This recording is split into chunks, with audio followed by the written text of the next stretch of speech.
Hi, I'm Betty.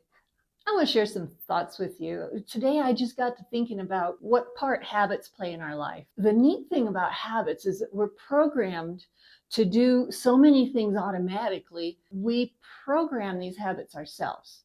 It's not like somebody or something is programming these habits for us, but we make habits by repeating things over and over, like tying your shoes, for example. Can you imagine how it would be if every time you tied your shoes, you had to think, okay, this goes over here and goes around here every single time? That would be a real pain. But habits will help us to function with just about anything. And so I was thinking about that. I thought maybe we have a few habits that we could just shift a little bit, substitute a little bit, revitalize our life a bit. And I came up with 5 habits that I'd like to share with you. The first habit would be to get involved. Now, that doesn't mean just join a group and do stuff with people, but to get involved means basically to get outside of yourself. If you hear about a need that you can meet to help somebody, if somebody needs a visit or somebody's in the hospital, if you've got a new neighbor and maybe they don't know anybody and you could take them a loaf of bread or something, but get involved with something that's outside of yourself. A lot of times communities have activities where people can work together and take care of needs, whether it's just cleaning up streets or planting trees or whatever it could be. But there's something about this getting involved with people that will revitalize your life, and it will give you a different kind of energy. Because I know some people have a tendency just to stay by themselves. You might be a little bit introverted, like I am, and I could just sit at home all the time and be fine. But I notice that if I do that, my world feels like it's kind of closing around me, and to open things up, we've got to connect with other people, get involved with somebody's life. And if you can give value to somebody else's life in some way, that value is just going to come back to you. So get involved, revitalize your life. Another good habit that we can establish is to get up. Get up and get moving. And that doesn't mean, oh, start an exercise routine, although that's not a bad idea. You can get up and exercise, but at least get up and move, because sometimes we get comfortable and we just want to sit and do things and not move around too much. But the problem with that is that it's really not good for your health to sit too much. Now, I know that some people aren't able to get up and move around a lot. There are a lot of people with disabilities, and if you've got something that keeps you from moving around, at least you can move what you can move. But if you can, get up. If you have grandkids to play with, you can play. If you have a dog, take your dog out for a walk. Go for a brisk walk yourself. Enjoy fresh air. It does wonders for your health just to breathe fresh air. Get up and get moving. If you want to just listen to some lively music and move around a little bit to that, do something. And that habit in your life will definitely revitalize your day. Another good habit would be to get control of your screen time. Screen time. That means the time that you spend looking at screens, whether it's your phone screen, a tablet, could be your computer, even includes the TV set. Any of those screens. I'm not saying just shut them all down and don't look at screens anymore, because there's a lot of value you can get from looking at things, from watching a video, from watching a show, even a movie can give you value to your life.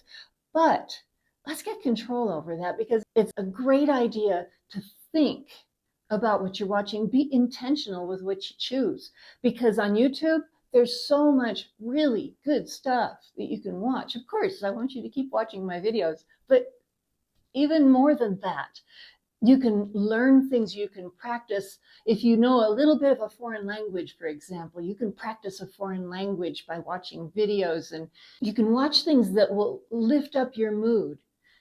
So many things that you can watch that we probably don't want to be watching are things that bring us down. They're things that are empty, or things that are either confusing or worrisome. We want to avoid those things, but especially just those things that are empty, that have no life to them, that have no value to them.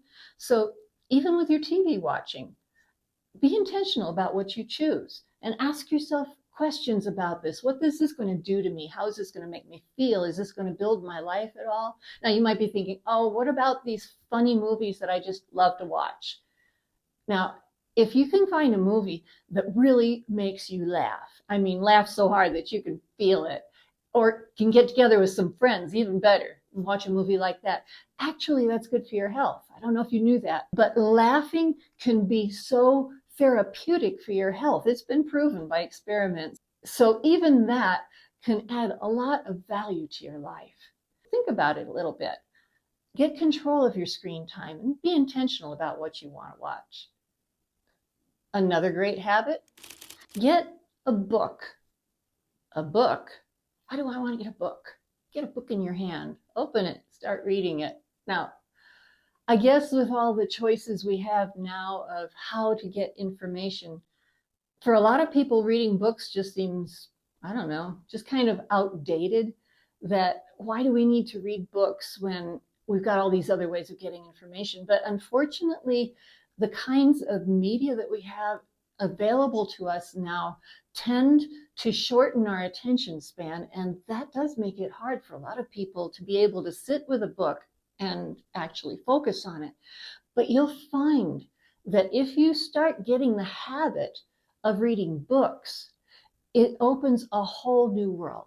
For example, if you watch a movie or read the book for the same thing, reading the book opens all kinds of perception that in a movie you see everything and it doesn't leave any room for your imagination. But if you're reading the book, you can see it, you can smell it, you can feel it, and all of it comes alive. It's just multiplied. The input that it gives to your mind and what you can imagine is so much more than what you can see on a screen. So whether it's a fiction book that just opens your mind to new worlds, or if it's a nonfiction book where you can study things to develop new attitudes and new knowledge that you didn't have before, you can grow with that. So give it a try. Somebody that says, oh, I just don't like to read, I would say that person just hasn't found the right book yet.